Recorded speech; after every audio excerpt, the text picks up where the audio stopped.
Is it sensible to review a book 6 months after you finish reading it? Let's find out. Hello, I'm Phil. Welcome to my channel where I talk about all the geeky pop culture things I like, which ends up being about half about Doctor Who. And today is one of those half. One of that 50%?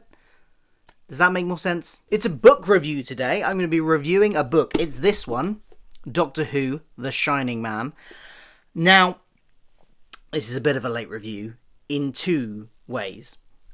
First of all, this book came out in 2017. It is now 2019 as of recording. It came out a long time ago. You've probably already read this book. You've probably already formed your own opinions. But if you haven't, I'm here for you. The other way it's late is that I actually finished reading this book about 6 months ago. It was around about the first quarter of the year. Can't remember exactly. It was like May or April or somewhere around that, March maybe. Somewhere around then I finished reading this book. So it was a while ago. I did take notes while I was reading though, because I knew I wanted to review it. So I'm going back to those notes. But it is a little fuzzy in my head. I always do this. I don't know why, but for some reason, I never get around to reviewing books after I finish reading them. And then I come to it 6 months later and I'm like, oh, what did I think about this again? But I've done a little skim through it to refresh myself, looked at my notes, and so I'll give it a go. This is one of the 3 books that got released in 2017 to tie into the 12th Doctor and Bill Potts series. I believe chronologically it probably comes, I think, second. I think Diamond Dogs, which I read after this book and I will be reviewing next, comes first technically, because this book has like one line of reference back to that book. It's not, you don't have to have read Diamond Dogs, it doesn't matter. Bill just casually references something they did in that book. Doesn't matter. It's not a spoiler for that book or anything. It doesn't really matter which order you read these books in, but if you care about chronology, I think that one comes first, then this one. And then probably Plague City comes last because it's got Nardole in it as well. So he comes, he started travelling with them by then, which is later in the series. So I think this one and Diamond Dogs come very early in Bill Potts' career or travelling with the Doctor. She's still, there's some references to some of the stories. I can't remember which book they get referenced in, but there's references to like Thin Ice and the pilot and things. So this is quite early on. I think Smile gets referenced in either this or Diamond Dogs as well. So these are quite early on in her career. Sort of, she's been on a few adventures, but not too many yet. So if you care about where they fit in terms of the Doctor's timeline, that's where. So in this story, there are... Well, I tell you what, let's just read the back of the blurb, shall we? The shining men are everywhere. You spot them out of the corner of your eye. Abominably tall, with long, lank hair, blank faces, and blazing eyes. If they catch you, they'll drag you away to who knows where. No one is safe. They're on every street corner, waiting, watching, shining bright. Of course it's a hoax. It has to be, right? It started as a joke, a prank for Halloween. Then it went viral. Idiots dressing up as monsters, giving a folk a scare, silly masks and fright rigs. No one gets hurt because bogeymen aren't real. Until people start going missing, and lights burn in the darkness, burning like eyes. But help is on the way in the form of a strange man called the Doctor and his friend Bill. They will keep us safe. The Doctor will stop the monsters. Unless the monsters stop the Doctor first. So the first half of this book is really about these boogeymen, these shining men who are these tall, lanky, dark creatures that stalk people on corners in the night time, and they have eyes that burn bright. Now, there's a lot of mystery at the beginning of this book about whether or not they're real, whether or not they are hoaxes, or whether or not they are people that are doing stuff just to go viral on the internet. There's quite a lot of, I'd say, commentary on YouTube and online on trying to, the online culture of trying to get clicks and views and things like that. So in many senses, it's a book that that is very much of its time. I do wonder how it will date going forward. If look back at this book in 10 years' time, will it be the same as us reading a book now that talks about online trends from 10 years ago? I can't even think what they would be now, but that focused massively on if we read a book now that focuses massively on message boards and online forums and things, although they do still exist, they're not as big as they were 10 years ago. Will this be the same? Will this book date well? I don't know. That's one thing I have to say about the whole vlogging thing. But it was kind of, for the here and now, I think it worked quite well as a kind of commentary on online culture, which a lot of people that are reading this book will be immersed in. So there's this whole mystery about whether or not these people are real or not, and there's this one particular online vlogger who has heard of the Doctor and is a bit of a conspiracy theorist, and they're trying to film and track and investigate this story for their vlog. That's an interesting character, and in fact, actually, talking about the characters, the supporting characters in this book are superb. I forgot to say this book is written by Cavan Scott, and he does a brilliant job of establishing all of the supporting characters. We've got, like I say, we've got the vlogger, who I think out of all of the supporting characters is probably the weakest, but she's still very interesting. That's like the weakest out of quite a good crop. And you've also got the kids. So at the beginning of the story, there's two kids whose mother goes missing after having seen one of these shining men, and these kids are probably some of the most realistically portrayed, down to, sort of they feel real, and that's something you don't often get in Doctor Who. A lot of the kids that appear in Doctor Who over the years have either felt like over-exaggerated stereotypes in some instances, or just not acting like kids would at all in any capacity. Like that, sometimes they're too adult, and sometimes they're over-exaggerated stereotypes, and it's very hard to get a balance. I think it must be when you're writing kids. I don't know. Maybe it's a really tricky thing, I think, to write kids well and so that they feel real. But Cavan absolutely pulls it off here, and I think these are two of the best kids I've seen in Doctor Who fiction. They feel real. They've got their own emotional arcs that they go through when they're scared when you think they would be scared, but they have an element of bravery to them too. I think they're really pulled off really well. There's another supporting character, which is a police officer. What's her name? PC Schofield. She starts off slightly as an adversary to the Doctor. He's interfering with criminal investigations, and she doesn't like it, and she tries to put a stop to it.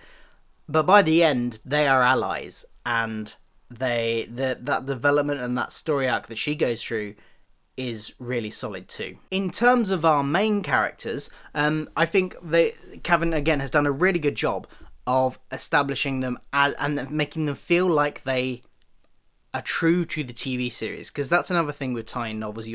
Sometimes is difficult, especially when you're writing a new character. The 12th Doctor, I presume, was easier because Cavan would have had 2 years of seeing him on TV, 2 seasons of seeing him on TV to get used to the character, to pick up his quirks and stuff.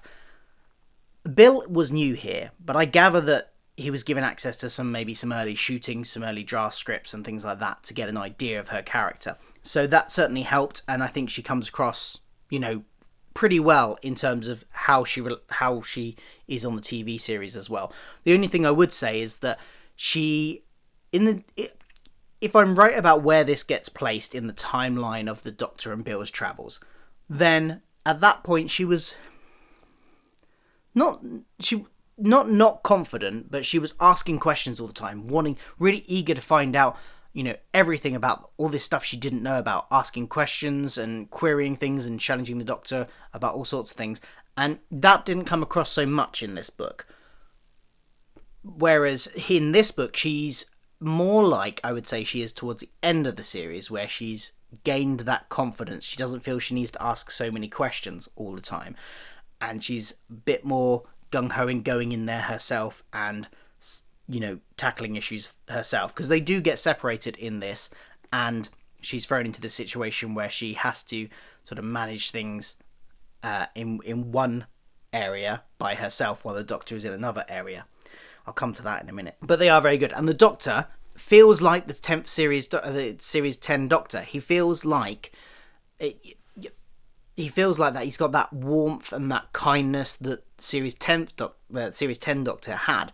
Series 10 12th Doctor had, whereas the 12th Doctor in earlier seasons didn't quite have. You know, in season 8 he was the "Am I a good man?" He was quite harsh sometimes. In season 9 he was wacky and going through a bit of a midlife crisis.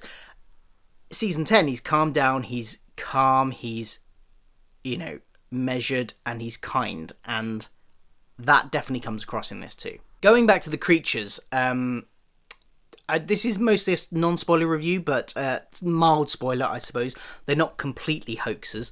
Some are hoaxes, some are not. So you got to kind of work out which is which. But the ones that aren't hoaxes, the creatures, the Slender Men, not Slender Men, the Shining Men themselves are very much sort of influenced by Slender Man and things like that. Online viral things that went, that Slender Man thing that went around a few years ago, that is very much obviously an influence here. And I think also the whole clown, remember a few years ago, I think it was about 2015 or 16, when people dressed as clowns started attacking people on the street. Very strange. That is obviously an influence here as well. And again, in some ways that might date this book. This is very much a book of the time of 2017, and even a couple of years later in 2019, people won't pick up on those references as much as they probably did when this book was first released. But despite that, I think it still works as a story. You might not pick up on those influences, but I don't think that necessarily matters. Cavan Scott does a really good job of building the mystery throughout.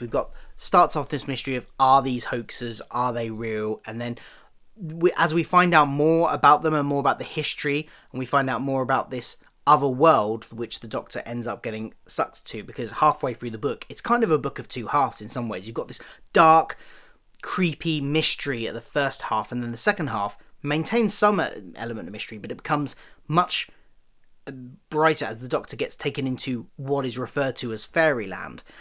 And so in senses, it's a book of two halves.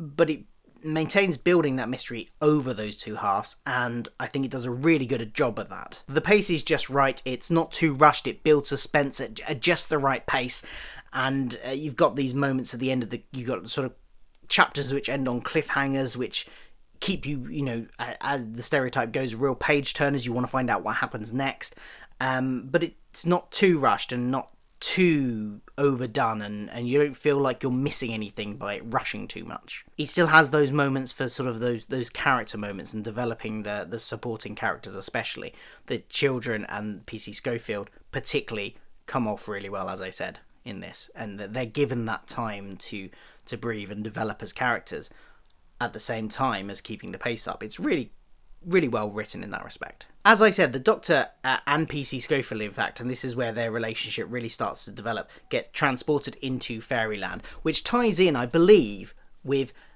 there's lots of similarities. So there was an episode of Torchwood which had fairies in it, and this has these demonic fairies in it as well.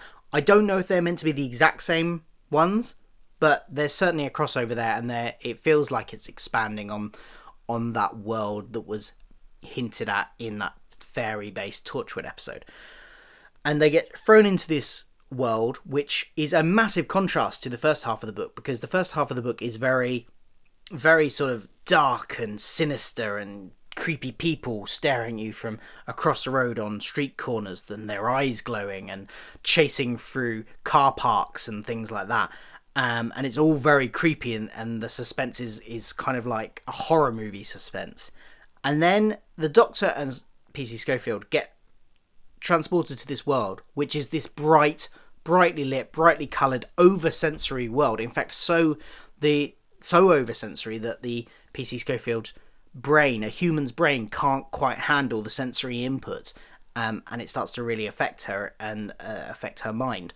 And that's really well portrayed, and I think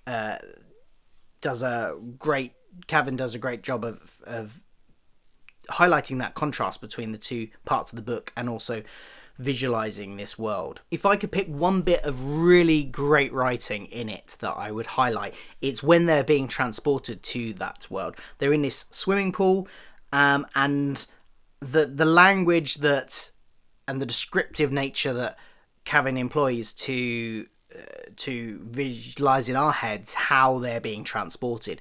It's really disorientating, and a really clever use of language there to make us feel how they're feeling, because they're feeling like they're being sort of mangled from the inside, I guess. And the way he does that and the way he portrays that in that scene is really good, really good. And while they're in that separate world, it always feels like there's danger around every corner, lots of obstacles to come across, and their like trek across to get out of it is really good too. So yeah, The Shining Man. I would say this is probably, out of these 3 books, this is my favourite. This is, I think, the best written. I enjoyed all 3 of the books that came out in this batch. Plague City, which I actually did review near the time it came out ages ago. You can see that review. I'll put the link up there, and you can watch that one if you want. I think I reviewed that one with my sister, so you can check out that. The Diamond Dogs is also really good, but this one I think tops them all and is the best one of the 3. So if you haven't read it yet, I do recommend it. Go check it out. Now, as I said, I have finished reading Diamond Dogs as well. I'm going to review that. I'm going to record that just after this video, so hopefully that'll be out soon. And then I've also read recently the old Virgin book, the Who Killed Kennedy, which is one of the Virgin New Adventures line. New Adventures? No, Past Adventures. Whichever line it was part of. It's one of the Virgin Publishing ones from the early 90s. And so my review for that will hopefully be coming soon. Hopefully that one won't take 6 months to record. Yeah. So more book reviews on the way. So if you liked this, don't forget to hit the like, share the video with people that might enjoy it, and subscribe. And hit that bell icon, because I know YouTube's funny and it doesn't always tell you when people post videos if you don't hit the bell icon. I gather. Do all that stuff and all that jazz. Thank you for watching. I will be back soon, and have a good day.